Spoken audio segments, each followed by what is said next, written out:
Hello bachcho, let's read this question. The question says which of the following reagents may be used to distinguish between phenol and benzoic acid?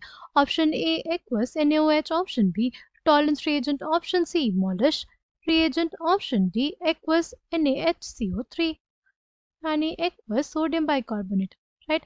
The key concept for this question is reagents. अगर बात करते हैं सबसे पहले aqueous NaOH की, right?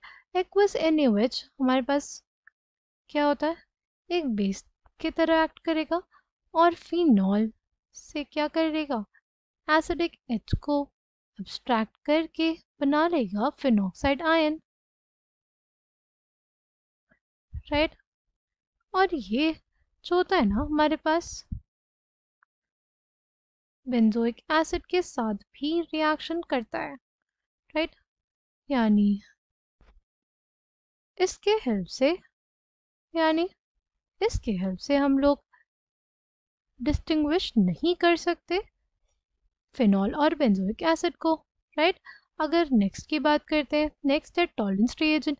Tolerance reagent is basically used for aldehydes. किसके लिए use किया जाता है? एल्डिहाइड्स. यहाँ पे कोई एल्डिहाइड नहीं है, राइट? इसलिए ऑप्शन बी भी गलत हो जाएगा. अगर बात करते हैं ऑप्शन सी की, मॉलिश रिएजेंट. मॉलिश रिएजेंट जो होता है वो पर्टिकुलरली यूज किया जाता है फॉर कार्बोहाइड्रेट्स. किसके लिए यूज किया जाता है? For detection of carbohydrates. यहाँ पे कार्बोहाइड्रेट्स नहीं है, राइट? तो ऑप्शन सी भी गलत हो जाएगा.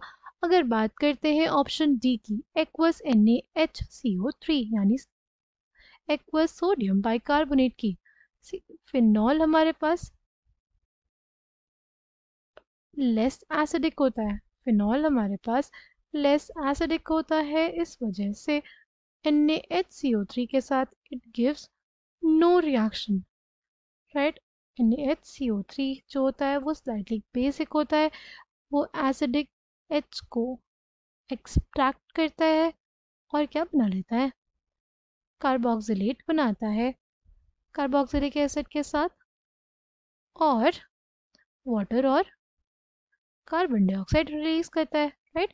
एक ब्रिस्क एफर्वेसेंस हमें देखने को मिलती है due to release of carbon dioxide in this reaction, right? यहाँ पे NaHCO3 जो होता है it is slightly basic in nature. क्या होता है? स्लाइटली बेसिक इन नेचर होता है. क्यों स्लाइटली बेसिक इन नेचर होता है? वो इस वजह से होता है क्योंकि ये बनता है एक स्ट्रॉन्ग बेस और एक वीक एसिड से, राइट? H2CO3 यानी कार्बोनिक एसिड एक वीक एसिड होता है, राइट? अब अगर बात करते हैं सोडियम बाइकार्बोनेट की, तो ये क्या करता है? जहाँ पे भी एसिडिक सफिशिएंटली एसिडिक H होगा, राइट? ये जो H होना चाहिए वो सफिशिएंटली एसिडिक होना चाहिए, तब ही जाके ये हमारे पास इस H को एब्स्ट्रैक्ट करेगा, राइट? ये H को जो हमारे पास बाइकार्बोनेट आयन होगा इस H को एब्स्ट्रैक्ट करेगा, H2CO3 बनाएगा. H2CO3 ज़्यादा स्टेबल नहीं होता, इस वजह से वो ब्रेक कर जाता है किसमें? CO2 और H2O में. बाकी हमारे पास और क्या बन जाता है? हमारे पास sodium salt of that particular acid बन जाता है, राइट? फिनॉल जो है वो सफिशिएंटली एसिडिक नहीं होता है, इसकी वजह से इस केस में हमें कोई रिएक्शन देखने को नहीं मिलती है, राइट? तो कैसे डिस्टिंग्विश कर सकते हैं फिनॉल और बेंजोइक एसिड को? तो they can be distinguished by option D aqueous NaHCO3. जब बेंजोइक एसिड के साथ एक्वस NaHCO3 रिएक्ट करता है तो हमारे पास सोडियम बेंजोइड बनाता है, ब्रिस्क एफर्वेसेंस देखने को मिलती है due to production of carbon dioxide, right? और उसमें वाटर भी निकलता है ना? और फिनॉल के साथ ये कोई रिएक्शन नहीं देता. I hope you understood it well. Thank you, all the best.